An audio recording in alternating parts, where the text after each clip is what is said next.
think Ukraine is moving in the right direction in terms of reforms? Yeah, I think that Ukraine is definitely moving in the right direction. Some reforms have been made slower than we would like it to be happening. The pace is not adequate, unsatisfactory to many of us, and people are reasonably and expectedly becoming impatient with the pace of reforms. But reforms are moving in the right direction, and the government has done a reasonably good job. I wouldn't put the mark, even though being a university professor, we're always in this mindset of actually giving grades to the students. So this government of Ukraine, I'm not sure I'm ready to do that.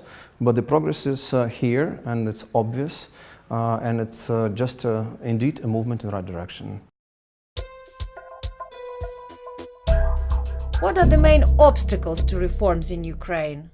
There are many obstacles. One of them, obviously, that Ukraine is under the aggression from Russia. The Crimea is gone and de facto under Russian control, and part of Donbass is as well. And it's not just territorial losses, it's also economic losses, so that's a big problem for Ukrainian traffic of goods and access to shale gas and to coal and so on. Another problem, obviously, this old mentality of the people who are in power, because there's been no rotation, full rotation of elites, of people who govern Ukraine, despite the Euromaidan taking place, a lot of old same faces. So some of them are having this older mentality. We would like to see new approaches to Ukraine's running of Ukraine's economy. And the corruption is still there. The culture of corruption is still there, undefeated. It's not. There have been some steps in the right direction in this respect, but it's not eradicated.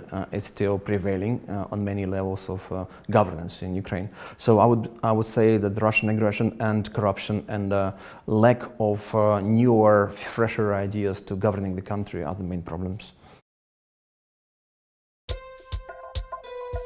How can the West best help Ukraine? Well, the West can help Ukraine to withstand the Russian aggression. Secondly, in terms of actually proceeding with reforms, Ukraine should receive some financial assistance, obviously, being a conditional one. I'm always trying to emphasize the need for conditionality. No big amounts of money should be given to Ukrainian government without strict control. However, the money should be given to Ukraine to proceed with reforms, with particular little reforms. For instance, the one that we are having with municipal police has been so far quite successful, including how it proceeds in my hometown of Odesa. So that will be an example of right reform, a good reform that actually is visible to the people, to the public, and also to our donors outside in the West. So the money should be given just for Ukraine to survive, to get away from the brink of economic default, but also to go ahead with reforms.